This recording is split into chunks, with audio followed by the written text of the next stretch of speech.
YouTube में लोग नए नए वीडियो बनाकर लोगों को बेवकूफ़ बना रहे हैं कि अब पेड कंटेंट स्टार्ट होने वाला है। 26 नवंबर की डेट लास्ट है, 27 से पेड कंटेंट स्टार्ट हो जाएगी।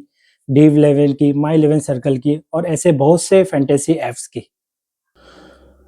दोस्तों, फैंटेसी ऐप जो ड्रीम इलेवन या माई इलेवन सर्कल है, ये सितंबर महीना 2025 में बंद हुए थे और 26 नवंबर के जो कोर्ट की हेयरिंग थी और कोर्ट की हेयरिंग अभी तक हुई भी नहीं है। कब होगी, किस टाइम होगी, अभी तक किसी को नहीं पता है। दोस्तों, इस वीडियो के माध्यम से मैं आपको एक सच्चाई बताने वाला हूँ। ना ही मैं आपको कोई ऐप्स डाउनलोड करने बोलूँगा, ना ही मैं आपको पैसे लगाने बोलूँगा, क्योंकि बहुत सारे लोग आज की डेट में वीडियो तो बना रहे व्यूज़ के लिए, वो बीच में आपको एक किसी ऐप्स के बारे में बता रहे और बोल रहे कि वहाँ इन्वेस्ट करो, वहाँ पैसा लगाओ, वहाँ पर आप फैंटेसी खेल सकते हो। Back to my YouTube channel daily blog with Negi Pahadi. और दोस्तों, जो फैंटेसी ऐप्स है, जो बात थी कि 26 नवंबर को 2025 को कोर्ट में हेयरिंग है और 27 तारीख से फैंटेसी ऐप चालू हो जाएगी। तो सच्चाई ये है दोस्तों कि फैंटेसी ऐप जो है वो कानून के उलझनों में फंसा हुआ है। 26 नवंबर 2027 की बात थी कि एक लास्ट हेयरिंग होगी। उस हेयरिंग के बाद हो सकता है कि fantasy app back in India, but ऐसा कुछ नहीं हुआ। 26 तारीख को कोई हेयरिंग नहीं हुई, 27 तारीख को भी कोई हेयरिंग नहीं हुई और अभी हेयरिंग की डेट भी पता नहीं चली है। कोई कह रहे 28 को है, कोई कह रहे 29 को है, कोई कह रहे 30 को है या कोई कह रहे 1 को है। बट एक्चुअली जो है हेयरिंग की डेट है वो 4 दिसंबर की दी गई है। जी हाँ, 4 दिसंबर की हेयरिंग की टाइम दी गई है और बहुत सारे यूट्यूबर है, सोर्सेस है, प्रेडिक्शन लोग लगा रहे हैं कि अब पेड कंटेंट स्टार्ट होने वाला है और आप बहुत जल्दी डेवलपमेंट चालू होने वाला है।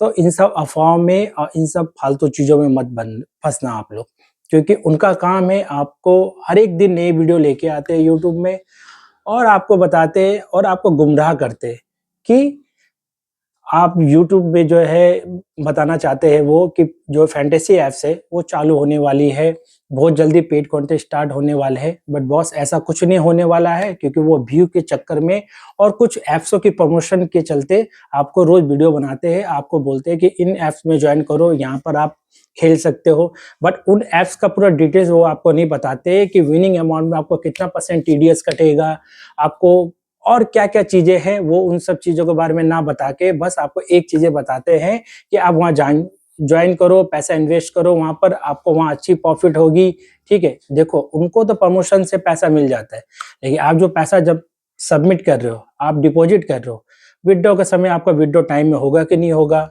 विथड्रॉ करने के टाइम में आपका प्रॉफ़िट में कितना % टीडीएस हो कटेगा? ये सब चीज़ का इन्फॉर्मेशन या जानकारी लेना बहुत ज़रूरी है, जो वो नहीं बताते हैं, ना वो आपको बताएँगे। अगर वो आपको बता देंगे तो आप कोई भी ऐप ज्वाइन नहीं करेंगे। बहुत सारे फैंटेसी ऐप्स है, ठीक है? और बहुत सारे यूट्यूबर जो है फैंटेसी ऐप को प्रमोट भी कर रहे हैं। दोस्तों, उनमें पैसा डालना मतलब अपने पैसे को आग लगाना जैसे ही होता है, ठीक है? तो सोच समझ के आप पैसे डालना। मैं एक ही चीज़ आपको बताना चाहूँगा, अगर ऐसा होता तो ड्रीम इलेवन जो इतनी बड़ी कंपनी है, माई इलेवन सर्कल जो इतनी बड़ी कंपनी है, उन्होंने क्यों सितंबर के एंड में अपनी बिज़नेस को स्टॉप कर दिया? उन्होंने क्यों स्टॉप कर दिया? वो क्यों फ्री में कॉन्टेस्ट खिला रहे? बात समझने की बात है ना, वो फ्री में कॉन्टेस्ट नहीं खिलाते। अगर कोर्ट ने भी कहा कि हमने तो बंद नहीं किया, बट जो गेटवे है, जो यहाँ से पैसा बैंक के थ्रू ट्रांज़ैक्शन होता है, वहाँ से भी बंद है। तो ड्रीम इलेवन को तो पहले ही से पता था कि अब ये बंद हो गया, अब ये चालू होने वाला नहीं है। अगर चालू भी होगा तो कब होगा किसी को नहीं पता है, ठीक है? तो ये जो नए-नए ऐप्स आ रहे हैं, लोग जिन नए-नए ऐप्सों का अपने वीडियो के थ्रू प्रमोशन कर रहे हैं, तो सोच समझ के ही इन्वेस्ट करना। आप ये समझ लो कि उनमें पैसा इन्वेस्ट करना तो आपने कर लिया, लेकिन विथड्रॉ ये चीज़ कन्फ्यूज़िंग वाली पार्ट है। बहुत सारे ऐप्स एक ऐप्स में मैंने भी खेला था। एक ऐप्स में मैंने भी खेला था, तो शुरू में उसने विथड्रॉ जो है, मैं ऐप्स का नाम नहीं बताना चाहता हूँ, बट उस शुरू में उन्होंने विथड्रॉ 500,000 तक दिया विनिंग अमाउंट में। उसके बाद उन्होंने कर दिया कि मिनिमम 2000 के ऊपर ही आपको विथड्रॉ मिलेगा, ठीक है? तो 2000 के बाद भी उन्होंने 2000 का विथड्रॉ मारा। उसके बाद उन्होंने शुरू कर दिया कि अब 4000 के ऊपर ही आपको विथड्रॉ मिलेगा। दोस्तों, प्रॉब्लम ये होती है ना कि हम डी-इलेवन में खेलते थे तो हम 500,000 की विथड्रॉ कर लेते थे। लेकिन इनमें क्या है कि आप 4000 का प्रॉफिट कमाते-कमाते ना आप लॉस हो जाओगे। जो प्रॉफिट आप कमाओगे ना, जो विनिंग आपकी होगी, उसके बाद तो आप फिर गेम खेलोगे।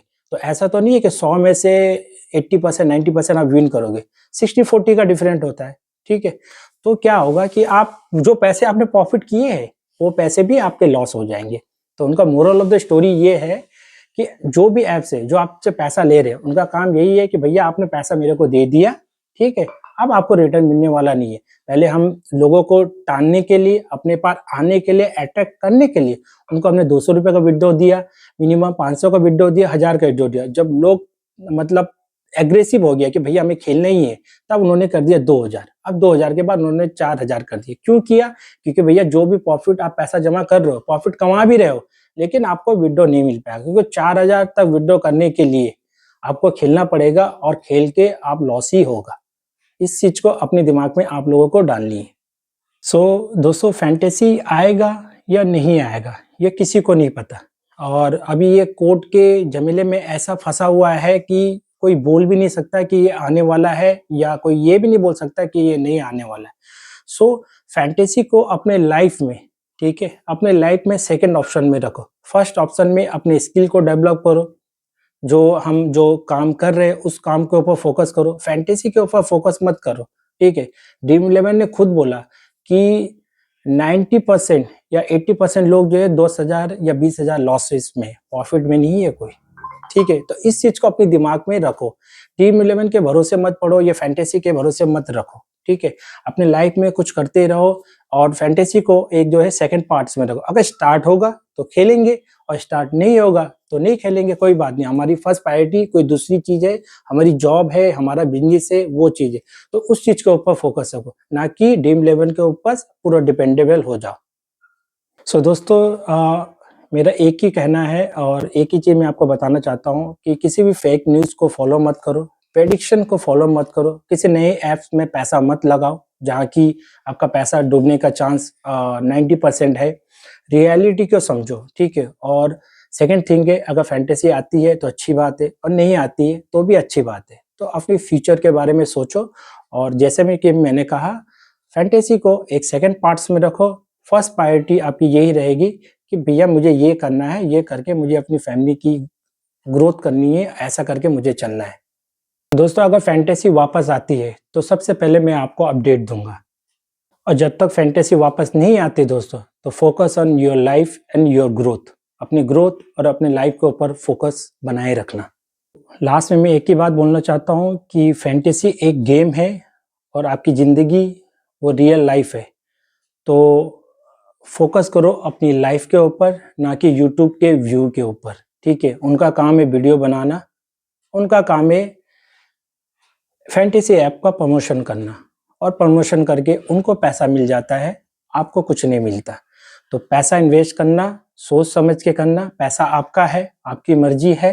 आंख बंद करके किसी भी फैंटेसी ऐप में इन्वेस्ट मत कर लेना जब तक कोर्ट से पूरा क्लियर अपडेट नहीं आ जाता है।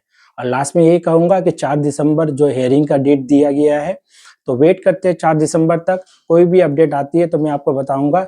अगर आपको मेरी वीडियो अगर सही लगती हो तो गाइस प्लीज लाइक सब्सक्राइब जरूर करना, और मैं टेलीग्राम का लिंक भी दे दूंगा, तो उसमें भी आप लोग ज्वाइन कर लेना। चलो bye bye, take care and best of luck.